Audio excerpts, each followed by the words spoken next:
Well, good morning, everyone, and welcome to another edition of Rethinking Freedom. As always, I am your host, Fubara Eneli. And today on Rethinking Freedom, we're continuing our conversation about power, but not the kind people often pay attention to. This is not about the national headlines, and it's not about presidential politics. We're talking about local elections because these are the elections that shape our day to day lives.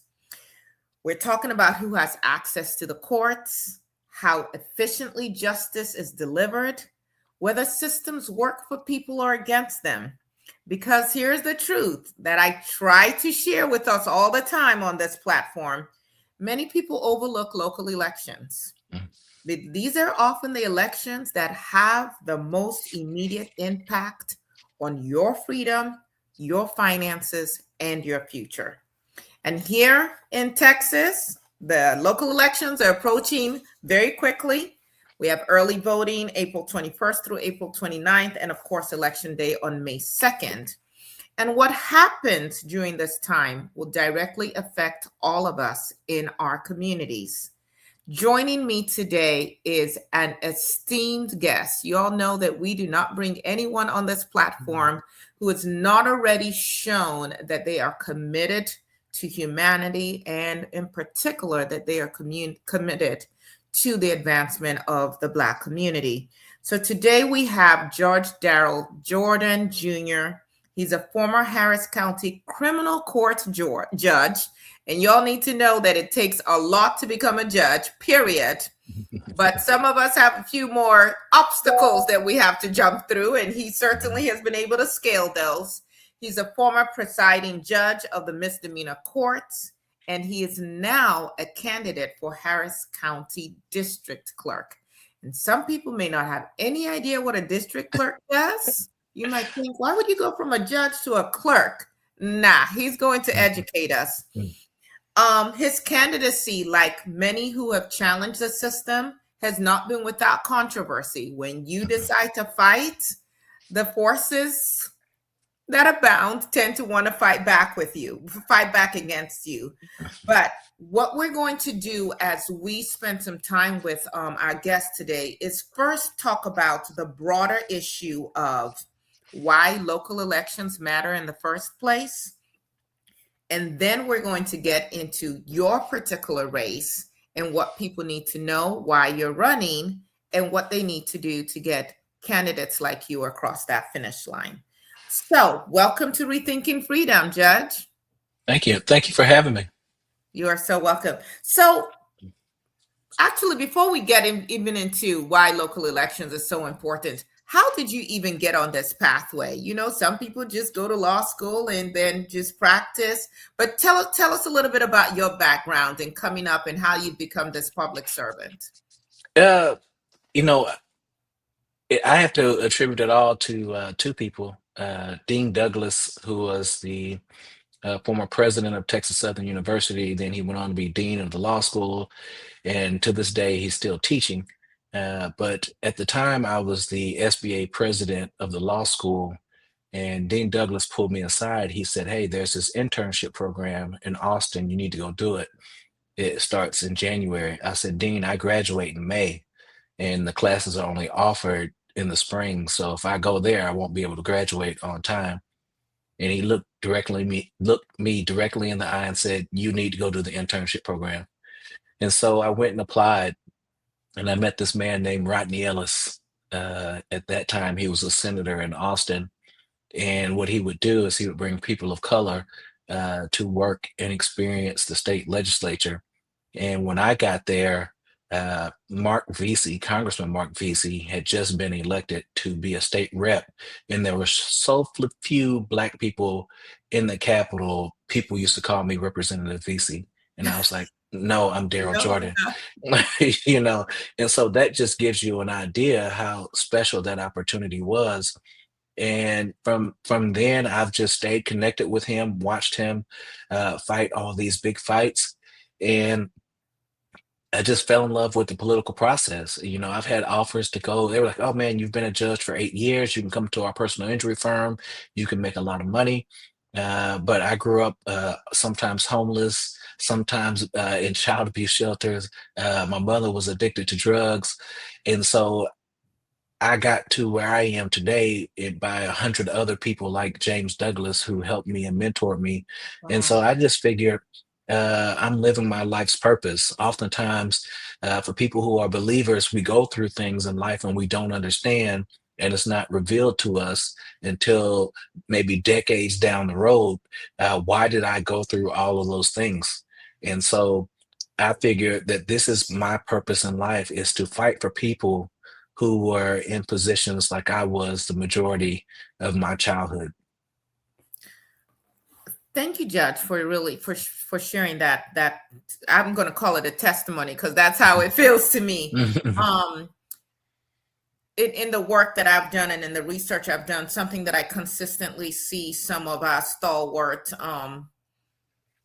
justice fighters like Fannie Lou Hamer talk about is the importance of those who are elected, those who are serving us, to actually understand the needs of the people that they're supposed to be representing. And she had a criticism of many Black elites that people were out of touch with the people that they were supposed to actually be working for. And just hearing your story and what continues to drive you today is something that really resonated with me. And I hope with our listeners as well, when we think about the caliber of people that we want in positions Mhm. that are making decisions that affect our lives. So thank you so much for sharing that. So Thank you. now let's get back to this. We know there's apathy, voter apathy. Some of Mhm. it is people not interested, and the other part is the voter suppression and all the ways that people are being dissuaded from voting. But for the listener today, what would you tell them is the reason why they should really be tuning in and participating in local elections? I will tell them like this. People spend millions and millions of dollars every year to control local elections, but somehow they have people in our communities that are spreading the message that your vote does not matter. Your Mhm. vote does not count. No matter what you do, things will never change. And I always ask, well, why is the other side spending so much money to win the election? Perfect example, when I was elected to the bench, after 2 months, I was in federal court testifying against my 15 Republican colleagues because the way they were using bail is almost like a belt. So if you showed up to court 5 minutes late, you missed your name, then they would revoke your bond and triple it. And so Wow.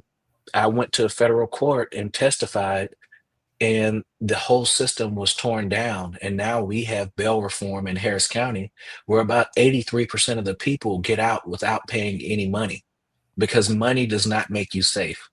And so that was my argument then. And now that system that we have set up in Harris County saves the county $15 million a year. It has lowered recidivism rates, been studied by Harvard, University of Pennsylvania, and it has been replicated across the country. And, before I got elected, I was just a regular everyday lawyer, just going around handling my cases. I bought a Toyota Prius so I could drive all over the state and take cases and not have to spend a lot of gas money. And then once I got in the position, then I used my power to make something that was positive, that could not only help those that were poor, but it could also help the citizens of Harris County. And Mhm. so there was this movie I watched about Harriet Tubman, and Harriet, when she escaped, she kept coming back. She Yes. kept coming back. And that's what we need, because oftentimes what we do is we escape and we never return. I'm about to say some slang, but everybody will understand it. A lot of people develop this syndrome that I've come up with called me and mines. So as long as me and mines are okay, I'm not worried about anybody else. And that's why women aren't paying the same pay as men in the same jobs, because those men in the room refuse to risk their status, refuse to risk their pay They're and help privileged. Yeah. women. Right. Mhm. And so Mhm. we have to have more people.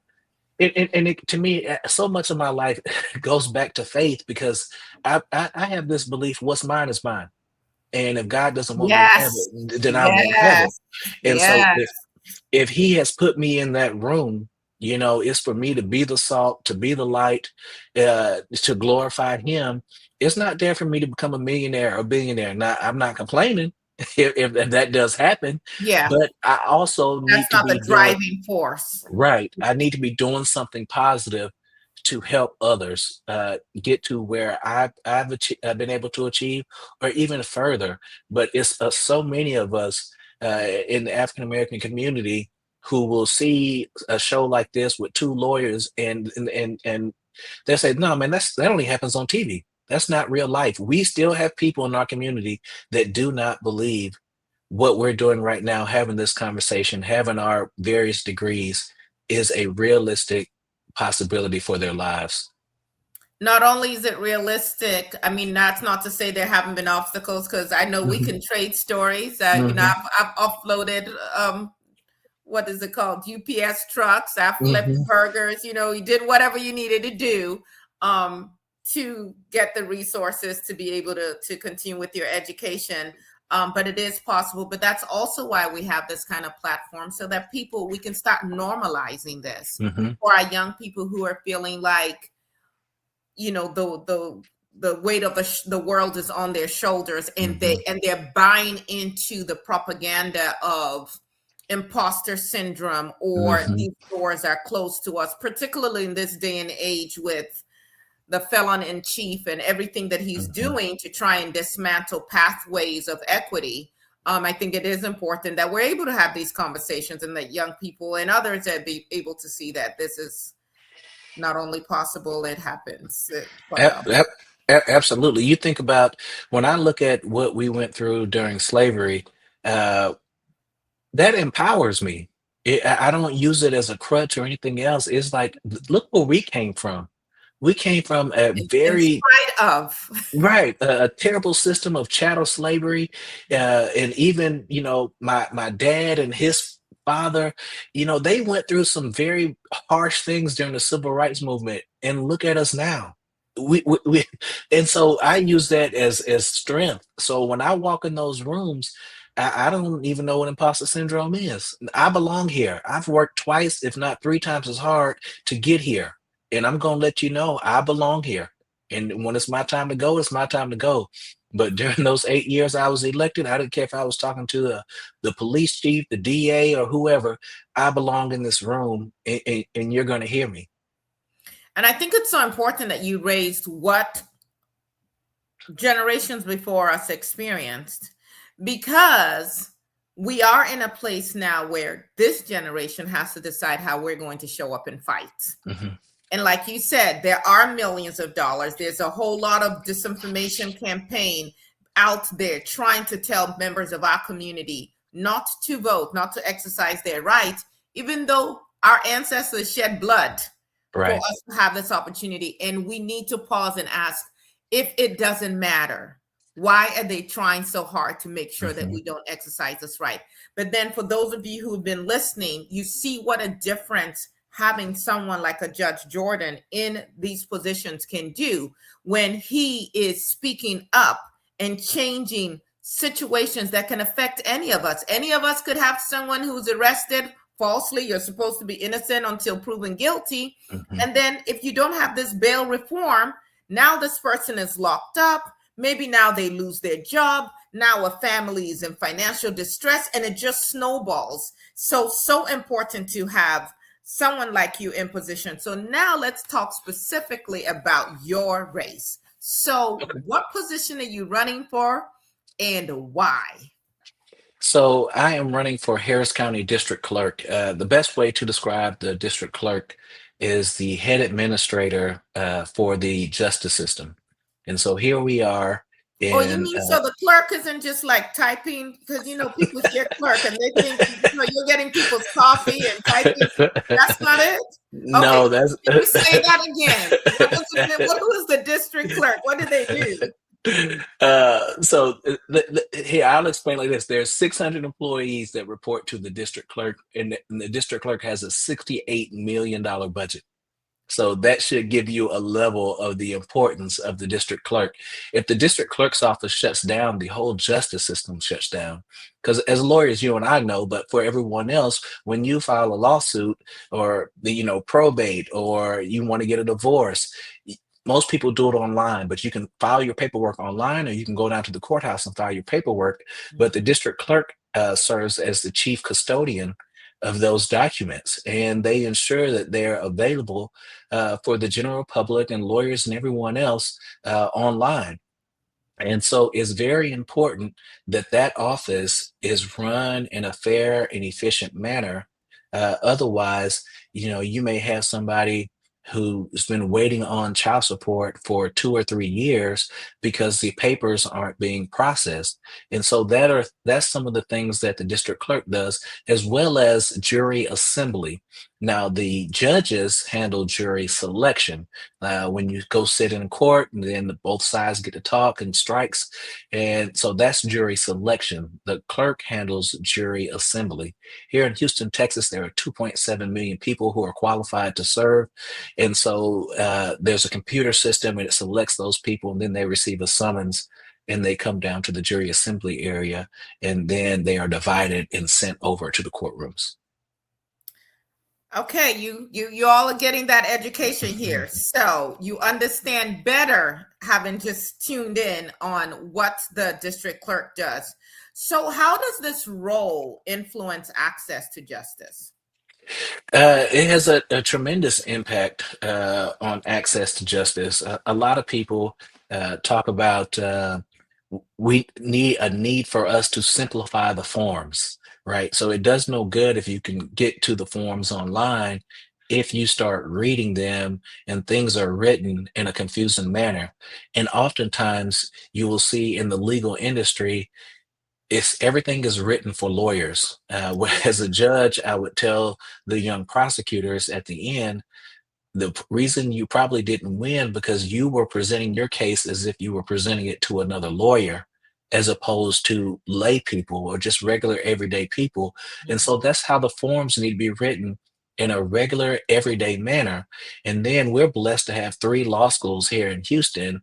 And so when I'm elected, I want to go to those deans of those law schools and say, can we set up legal clinics that will be able to assist pro se filers? Because it does no good, again, if they have access and you say, okay, well, file your petition. Okay, what's the petition? How do I do it? Is there anybody I can talk to about it? Nope. But you have access now, so have a great day. And so, we have to take those additional steps to ensure that we're doing more than just talking. We need to make sure that when we do provide those pro se filers, which means a individual who's not a lawyer, who's representing themselves, when they need access to the justice system, they should not only have access, but they should also have a way to at least have a baseline understanding of what they need to be doing. I can't even emphasize how important it is what you just said, because when we talk about the judicial system and having access, oftentimes that barrier is I don't have the resources to hire an attorney.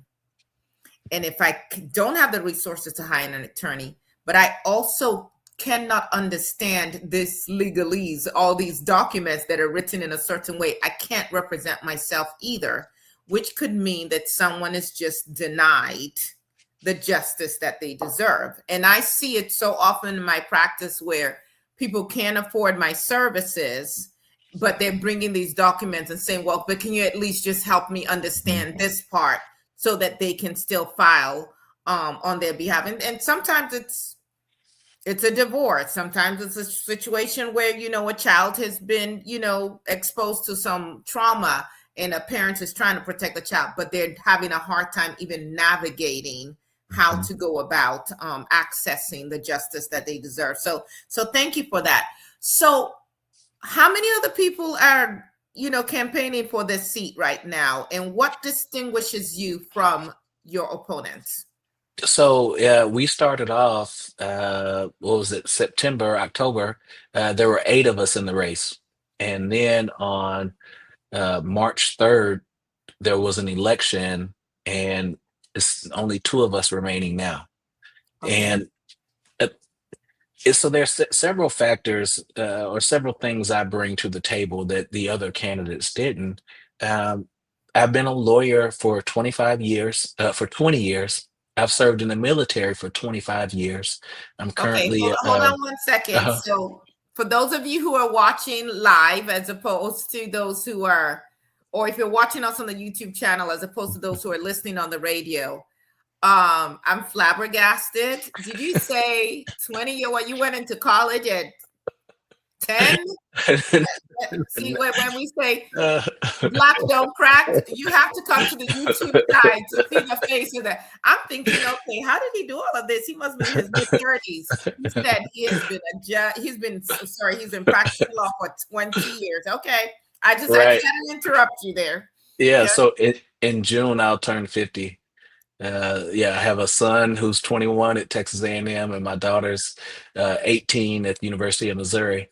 Uh, but and so, and having served as the head judge, the presiding judge, as we call it in the criminal courts, I was able to lead a county department for 18 months.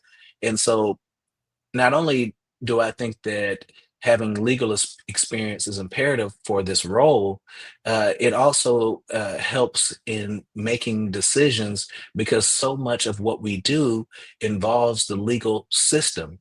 And so, do you have to be a lawyer? No, you No, don't. You don't have to be a lawyer to go do a heart surgery. I mean, you know, you can be a lawyer and go do a heart surgery. It may not come out right, might you not come know, out right. Yes. but it would help if you at least had some legal or medical training, whatever the role is you're going to Yes. take.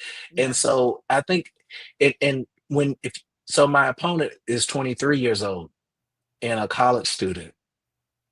Yeah, 23 years old and a college student. And so right now, what I'm doing is going around letting everybody know about my experience, because in the military, we learn when you transfer into a new position, the first thing you need to do is seek out the leaders in the organization and then establish buy-in. And I just think with my resume, it would be a lot easier for me to walk into the district clerk's office and establish buy-in, and then win these people over, state my vision plan, and then say, how can you assist me in achieving my goal for this office?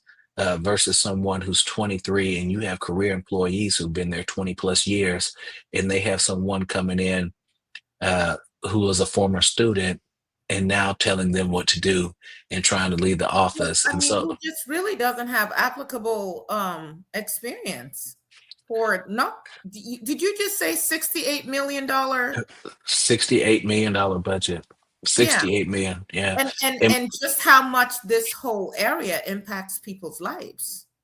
absolutely. And Yeah. when we think about different positions in Harris County, we are larger than 27 states. So when you get a county-wide elected position in Harris County, it's like being a baby governor or something. You know, it's a lot of responsibility. And so I've been able to experience the pressure that comes with leading an office like this. Uh, and I've had to fight through battles. And there's something about being battle tested.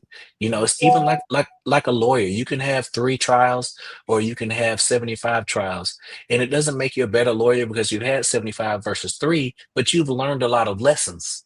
If you've had 75 trials, you know you can read the room and all kind of other things that someone who's only had 3 has not experienced yet. So experience in these positions where people's freedom and their money and everything else is on the line, it truly matters.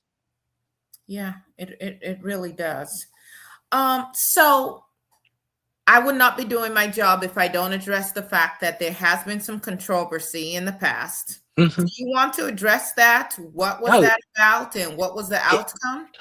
yeah, look, I believe when you're a public servant, you don't have no personal business. Now, if you ask me what's going on in my That's house, I ain't gonna talk about that. that's why I'm not running for office. But I appreciate those of you who do. But yeah, but when it's the people's business, I have no problem talking about it. And I have so many controversial things. When I first got elected, they started filing judicial complaints on me because I was leading the fight for bail reform. That caused a lot of bail bonding businesses to go out of business. They've lost millions of dollars because all of those misdemeanors that have been charged with a crime are now getting out without having to pay them money. Um, Okay, hold on. Can you say that again and maybe walk people through it? Just mhm. put a pin in what you were, the next point you were going to make. But just like what kind of charges constitute misdemeanors and what it can mean when you are held over or you have to come up with bail money versus when there's been bail reform and you have other Right. options. Can you just Okay. educate the people on that? Yeah, yeah. This is my example I always give, and I use myself and you. So we're students here at Texas Southern, and it's Friday. Exam week starts on Monday. You're going to Walmart because you have a car, but you're not rich. My parents refuse to buy me a car, but I have money, but I like to steal. So while you're over there doing your shopping on the food side of Walmart, I'm over in electronics department stealing video games. We meet at the cash register, we walk out, and then they arrest both of us under the law of parties. And what Yep. they normally allege is that you were looking out for me while I was stealing. So, uh, so your car gets towed. We both go down to jail. On Friday, I simply call my parents and they bond me out. I'm back on campus the same day. Whereas you sit in court waiting on your court-appointed lawyer to show up on Monday, and you tell your lawyer, I don't know what he was doing. I was buying vegetables and food because exam week is coming up and I wanted to be prepared. And when we walked out, they grabbed both of us. And the lawyer says, oh my goodness, great. You know, Walmart has cameras. I'll get the cameras. And you say, okay, well, dang, is my case going to get dismissed? How long does it take to get the video footage? Oh, it's going to take 2 to 3 months. And so at that point, you have to decide one, are you going to flunk out of school? Are you going to lose your car because you don't have any money and it was already towed? So each day is getting tow fees. And so they're like, well, you can plead guilty today and the judge will let you go home because you don't have a criminal history. So they will let you leave today. And then me, I've bonded out, got out, and I can sign up for a pretrial diversion program. Pretrial diversion requires you to get 2 or 3 letters of character letters, show proof that you're enrolled in school, and that you're a good person. So here I am, guilty, and I get to go home free and have my case dismissed. And here you are innocent, and you are forced to take a plea deal or lose your entire livelihood all over, three, four, $500, whatever the bond was set at. And so it was a system where poor people were punished for being poor, not because they were guilty of a crime. And so when I did that, well, all these bail bonding companies that were normally charging, 500 or 1,000 or 10,000 to get out, they were no longer collecting those fees. And so they started coming after me. I had the first complaint I had was for having a commercial for my law firm. It wasn't running on the internet. It was on YouTube, on the guy who produced the commercial. It was on his platform to show his various work. Mm-hmm. So when I received the judicial complaint, I reached out to the judicial commission and I was like, I'm not running my law practice. They said, well, you need to get that commercial taken down or you're subject to being penalized. I said, but this is his personal work. This is what he's done. Then they just stressed to me in a stern way, you need to call him and ask him, will he take your commercial down? And so that was the start of it. But by the end uh, of my term, I had been arrested. There was a reporter, and if anybody's bored, you can Google Darrell Jordan arrested on YouTube and you can watch the whole video. It was during COVID. And Wow. during COVID, and just let me state, judges are never, ever, ever, ever, ever, ever, ever arrested for making a mistake. What the proper procedure is to file an appeal. Mm-hmm. And so that's for just for everyone. That's what normally happens. And so during COVID, I would have people on Zoom, and then you would stay in the waiting room until I would pull you in, and then Yes. you would appear on screen. Mm-hmm. But if you came to the courthouse, I was like, oh, shoot, because back then we really didn't know what COVID was or anything. If you came into the courtroom, then I'm going to stop what I'm doing and talk to the person who risked their life to come to court because that's what I Yes. thought was going on. Yeah. And so it turned out to be an investigative reporter who goes around the state. I'm sure he's probably been in your area, Wayne Dolcefino.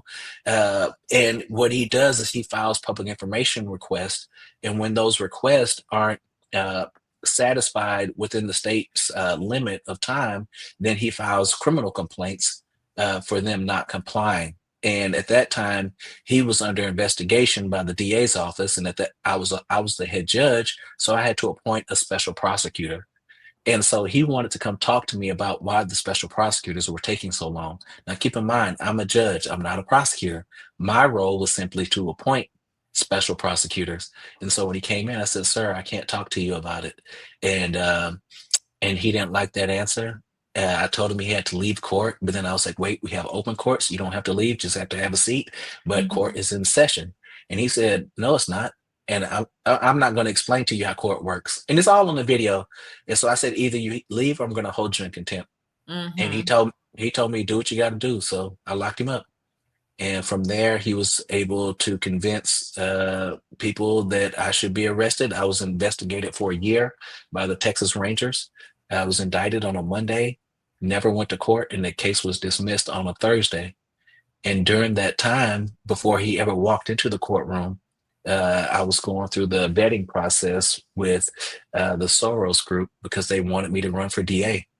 And Mhm. so you know, I tell people we're playing chess or playing checkers, and other people are playing chess, backgammon, whatever. But we're on two different levels because I never in a million years thought that I would make it out of Albany, Georgia, a little small country town that was the murder capital of the United States when I was in the eighth grade, Wow. and then end up getting arrested as a judge. As a judge. As, As a as a judge. judge. Yeah. Yeah, I can't Yeah. imagine the shock that was. Mm-hmm. But even that adds to your experiences and just understanding what people are subjected to on the other side, if you will. Mm-hmm. Um, so what do the voters need to know? What do you think that they should know to be able to say definitively this is who we want to represent us? And what would be your marching orders for them, for people who are listening today who are saying, okay, I need more information, you're giving it to them, and then what would be their next steps in order to get you across this Mm-hmm. finish line?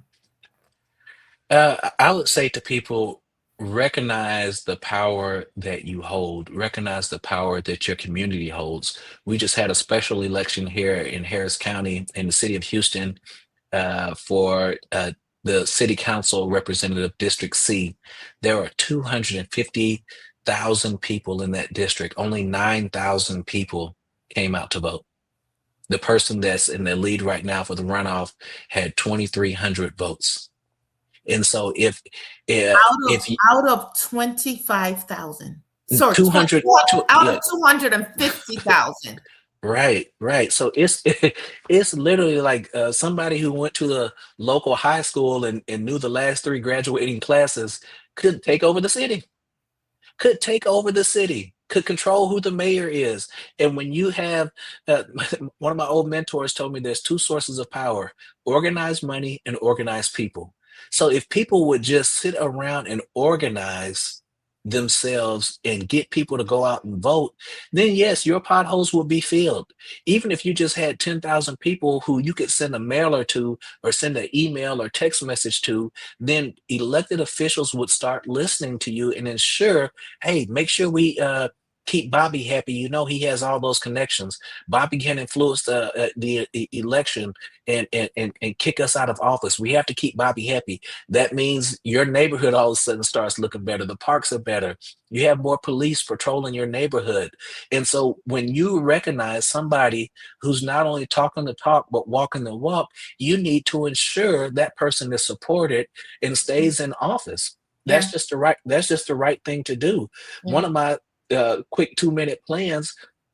Harris County has determined that $20 is the proper minimum wage. That's what the lowest paid person in Harris County makes, $20 an hour. But when people come for jury service, they are paid $30 on the first day and $58 each subsequent day.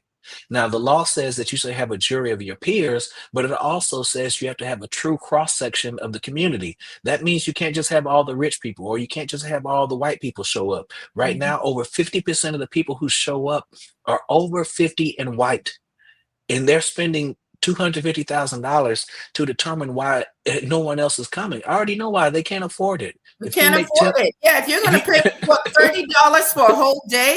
right, How am I and supposed to pay my $58. bills? Yeah.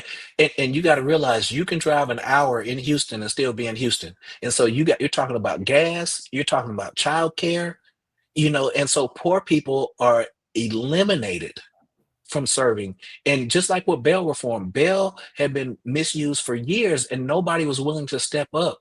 And so we'll see where this fight with jury service goes, because I believe the current practice is unconstitutional. What comes out of this case out of Louisiana, where women had to opt in to vote, opt in to be on a jury. And the Supreme Court said that was unconstitutional because the policies, regardless of effect, were eliminating women from serving on jury duties. Yeah. And so, but the fact that people have that huge financial barrier, I believe that also prohibits people from serving on jury duty. And Harris County has already determined next year they're spending $33 million to send people who are awaiting trial in Harris County Jail out of state to Mississippi and Louisiana.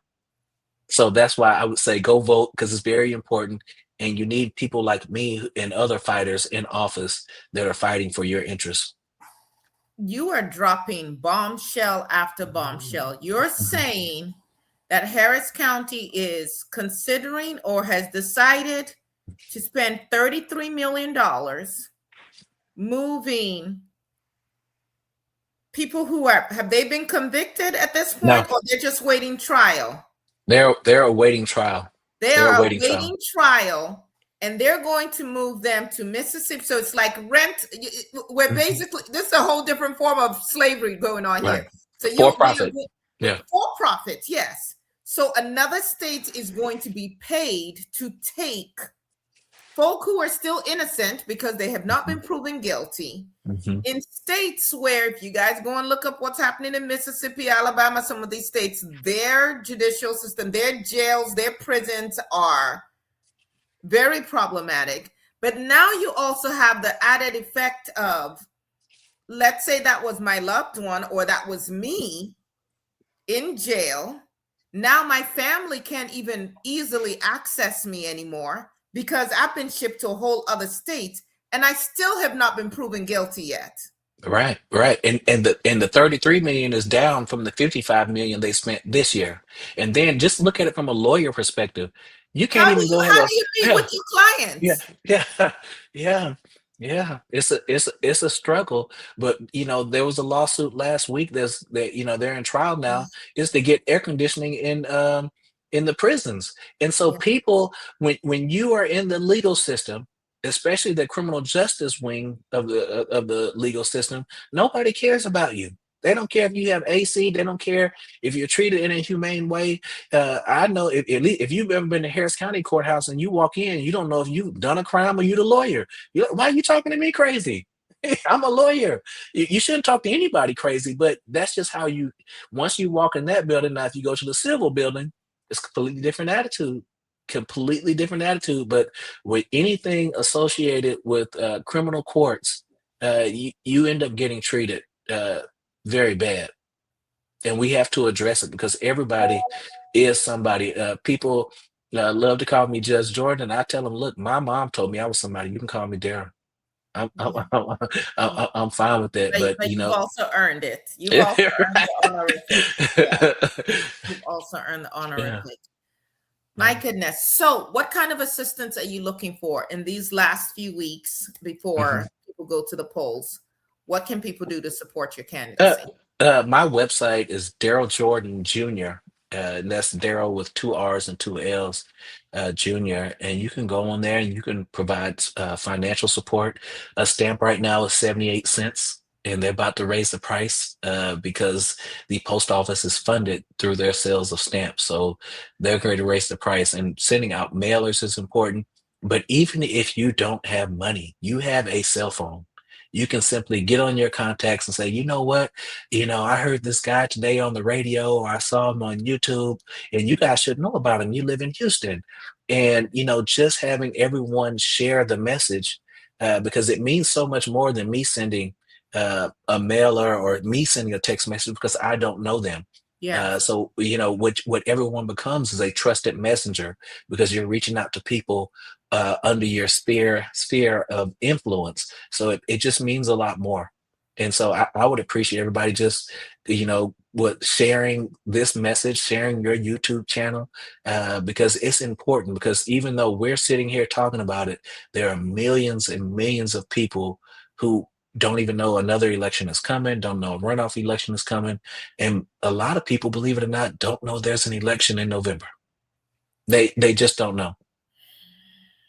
This is true, unfortunately, but we can use the power of, like you said, of our phones, of social media, your email list, whatever. We can be part of that vanguard that goes and tells that story, telling it on the mountains, over the hills, and everywhere we go, because we cannot sit around waiting for someone else to come and save us.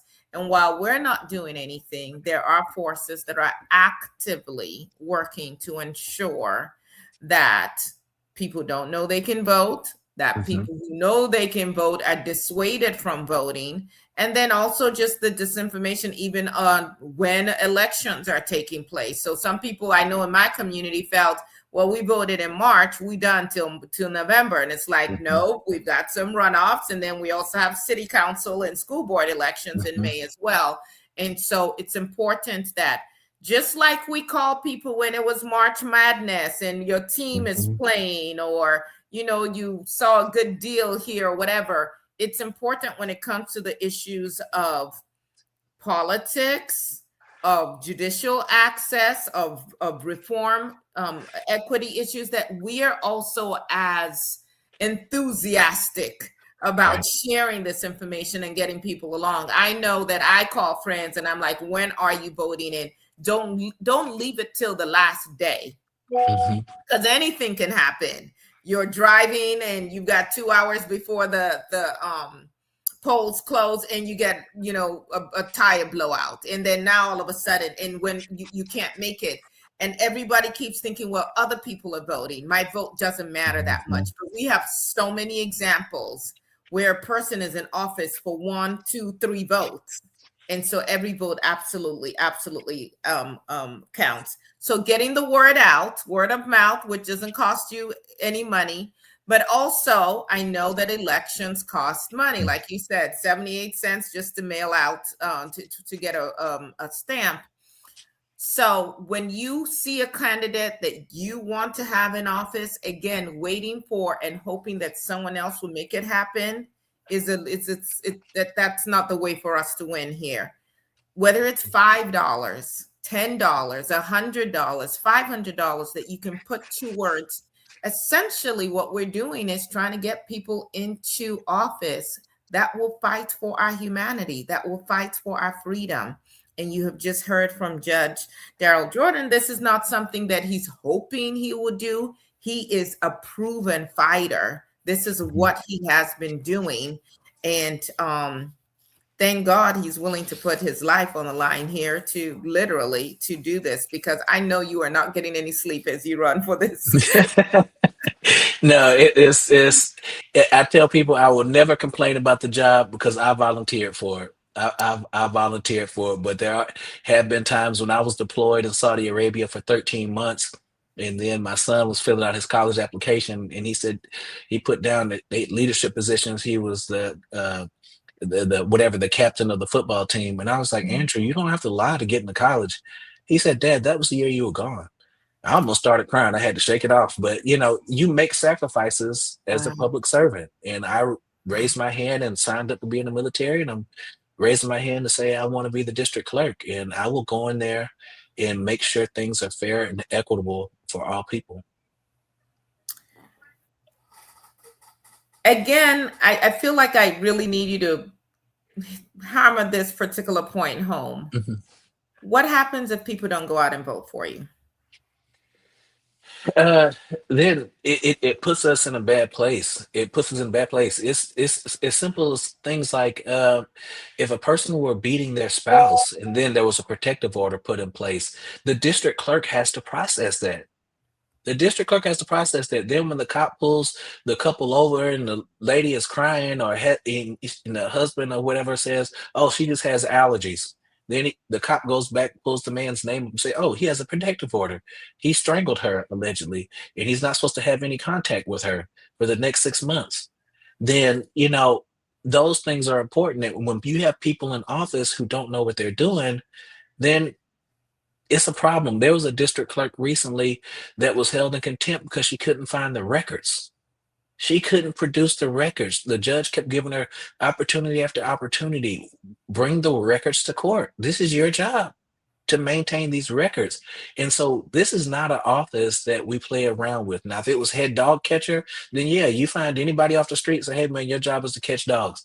Well, get them to train them and let them do their job. But this is a job you need to have some baseline understanding of what the position requires to ensure that it is up and running. So when one thing happens and two or three things happen at one time, you know where to prioritize. We can wait for this, but this has to be fixed today. And so it's things like that that I bring to the table that my opponent cannot. Thank you very much for sharing that. All right. So can you give us dates? Harris County, when May to show up? that normally early voting is 2 weeks. Here is only 5 days. May 18th through the 22nd, and then election day is May 26th after Memorial Day. And so I know a lot of people will probably be out of town that weekend partying and then using that. They have to go back to work on that Tuesday and then they'll be tired because they've been partying and having fun, barbecuing. But remember, voting is very important. And I encourage you to go early vote. That way you can enjoy your vacation. And then, like most people, you need a vacation from your vacation. So on that Tuesday, you can stay at home and rest. But you have to go early vote. And then if it's raining on that day, nobody's gonna show up because they don't want their hair messed up. But so go vote early.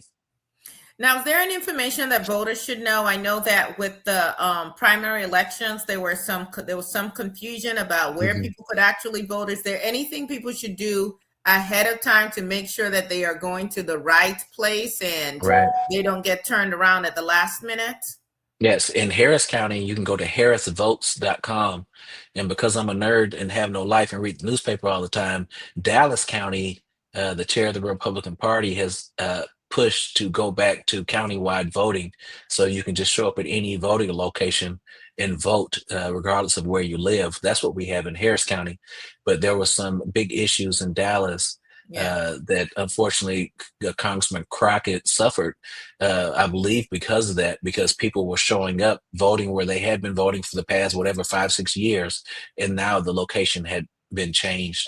And so we have to be aware because it's small things like doing that. If you can change the vote by 2 to 3%, then you win. It's huge. Yeah. And I know we don't know that, but yeah, 2 to 3% in an election is a big deal.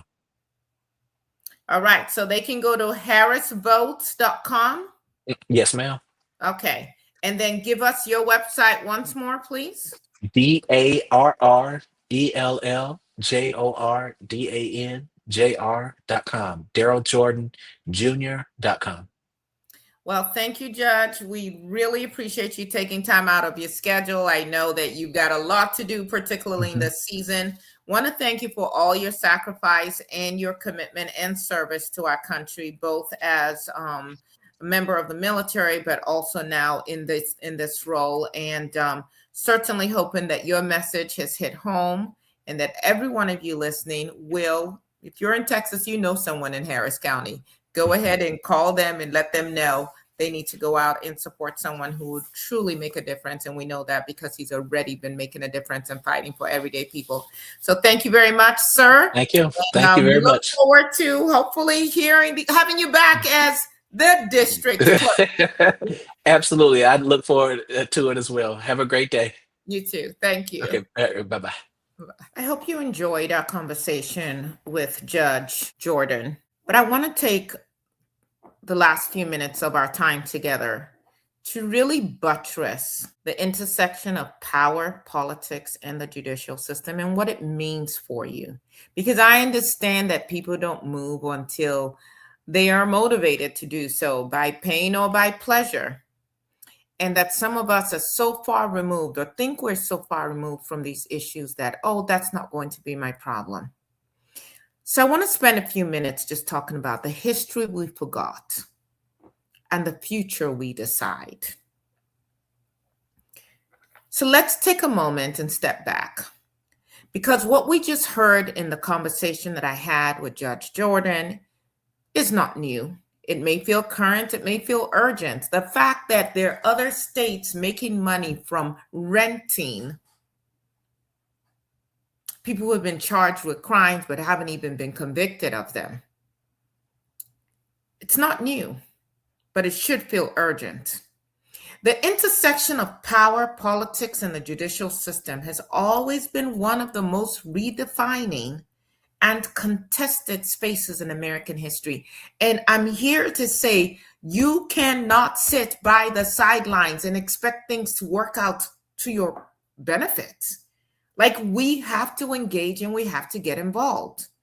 And if we don't understand our history, we will misunderstand the present and the urgency of now. Whether you are in Harris County and can vote for Judge Jordan, or whether you are in any other municipality across the United States of America, you need to go and do your research and find out who you're going to support. But sitting it out is not the answer. Let's talk about the illusion of neutrality. There's a story that we're often told about the courts, that they are neutral, that they are objective, that they are above politics. You've heard all of that, I'm sure. But as an officer of the court and as someone who has studied our history, the reality is actually something different. Courts have always reflected the power structures of their time. Sometimes they have challenged power, but often they have enforced it. We see the decision by the Supreme Court that was largely appointed by the 34-time convicted felon, and how they seem to be giving him a pass on too many things, to the point of basically saying, you are above the law. You can do anything as president and we will not prosecute you. You will not be prosecuted. Let's talk about Dred Scott.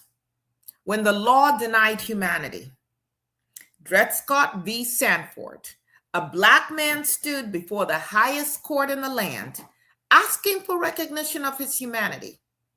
And the court responded with a ruling that declared that Black people had no rights that white people were bound to respect. Yeah, same United States of America, home of the brave, land of the free. Of course, Fannie Lou Hamer would say, home of the grave, land of the tree. That was not just law, though, with the Dred Scott decision. That was power codified. That was politics disguised as justice. Now let's move forward to the Reconstruction period, a glimpse of possibility, right? After the Civil War, we had this moment, brief, but it was powerful, where the system, it seemed, began to shift and Black men held office, not women, but Black men. New laws were written and the courts began in some ways to expand access. But then the power recalibrated. And it can do so particularly when those of us concerned about justice and humanity sit it out. And what followed was not just resistance, but redesign. In Plessy v. Ferguson, the Supreme Court upheld segregation under separate but equal. Again, the courts didn't stand outside politics. They reinforced the politics of the time. But of course, we know that race was not the only battlefield. As a woman, we know that women have had a long and continue to have a long fight for legal recognition. Wasn't until the 70s where a woman could actually have an account in her name and sign contracts and things of that nature. And there are people who would like to take us back to a time when women were stripped of most of their rights. For much of American history, women were not seen as independent legal actors. I know we're about to celebrate, some of you anyway, celebrate 250 years of the existence of the United States of America. But for most of that history, women could not vote. They had limited property rights, and their legal identity was tied to their fathers or their husbands. And even after gaining the right to vote through the 19th Amendment, equality was not really achieved yet for us. I mean, think about it. We still don't have equal pay for equal work, and it's 2026.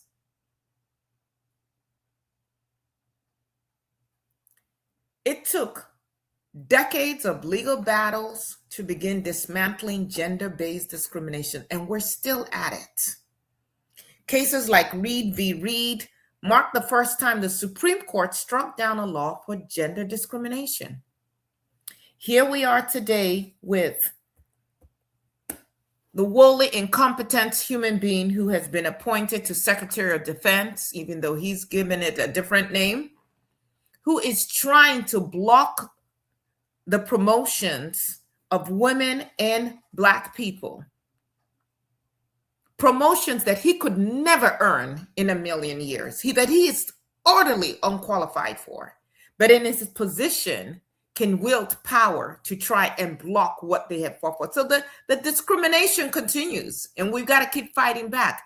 But we cannot effectively fight back if we will not vote at every layer. Because, see, if we had a different Congress, if we had a different Senate, Pete Hegseth wouldn't be, with his incompetent self, would not be in this position to try to discriminate against women and Black people for promotions that they've earned. Of course, we know we then had Title IX, which opened doors for girls and women in education, particularly in athletics. But even there, look at the dismantling of the U.S. Department of Education. The fight still continues. Equal pay, bodily autonomy, protection against violence. Now women cannot make decisions about their bodies and can be refused care. And of course, we can talk about people with disabilities. The fight to be seen, right? We can talk about members of the LGBTQIA plus community and ongoing battles. Some of you may not remember this, but it took the passage of the Americans with Disabilities Act for us to have laws that required accessibility. And there are some who would want to turn back the hands of those times. Brown v. Board of Education, a turning point, but unfortunately not an ending. That was the case that declared segregation in public schools unconstitutional. And states like Texas fought against it. In fact, there were areas in Texas that up until the 1990s were still segregated. And the pendulum is swinging again. So what we see is that throughout the struggle of any group of people in this country for equality, that the courts became a battleground, not just for race, but for gender, for disability rights, for access, for everything. People had to fight case by case to expand what justice meant. And so here's the deal. You and I have an obligation to vote, to make our voices heard, to put people in office who are tried and tested, who we know will actually fight for the average person and not just the super wealthy. Because when you have people who are not fighting to make systems provide equality, what we see is that those systems provide unequal outcomes. That bail systems disproportionately impact the poor, even though it looks benign on the surface, that court processes are difficult to navigate, and we can change that, and that there are barriers that affect those without resources. And your election matters because these systems are not abstract. They are run by people who decide what access we have. And it is time for you to join in that fight. So please go out and vote. Please support a candidate. Make your voice heard. Thank you.